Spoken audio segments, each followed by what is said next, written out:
Several years ago, my big goal, and it had been my goal for a number of years, was to write a book. And I'd always thought of myself as a writer. I had written blogs, I had written articles, I had written in journals, but I had never undertaken something as ambitious as a book. And when I first started thinking about, wow, that's a lot of words, it's a lot of pages, it felt very big and overwhelming. But again, it was something that year over year, I kept saying to myself, maybe this will be the year I can write that book, or I'd put it down as a goal. And I had not done it. So I started to think about what's getting in the way. And the first thing that was getting in the way is I had to choose a topic.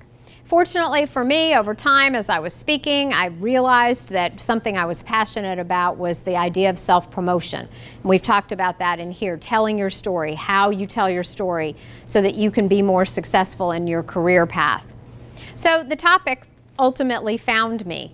But then I realized, writing a book takes a lot of time.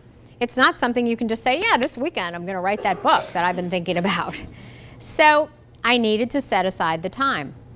Like all of you, I had a busy schedule at the time, and still I travel a lot for work. I had clients to see, I had deadlines to meet, I had a life outside of work, a house, a family, hobbies, community, all those things, friends. So I really wondered how I was going to find the extra time, and that was how I had it framed in my mind, the extra time to write this book. And what I realized is that if I didn't make that time, notice that I just switched from finding the time to making the time, that I would never achieve the goal that I had for myself.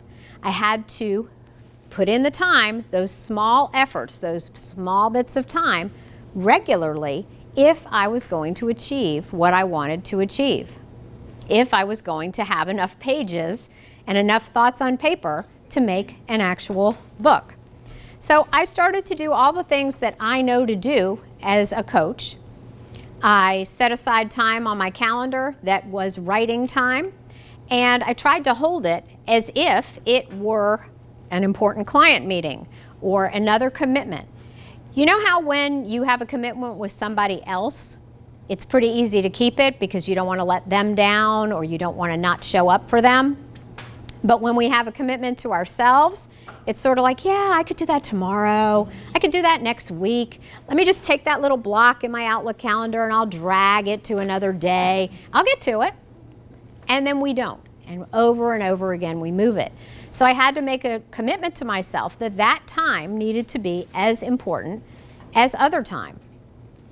So I created this accountability with a friend of mine where sometimes during off hours we would get together at a conference room or a coffee shop, and we agreed that during that time we couldn't just catch up on work stuff, which was really tempting. Like, oh, I'll just catch up on the 500 emails that are in my inbox because I know I have this 2-hour block of time. We couldn't do that. We couldn't be distracted. We had to put in time on a big project, and my big project was writing this book.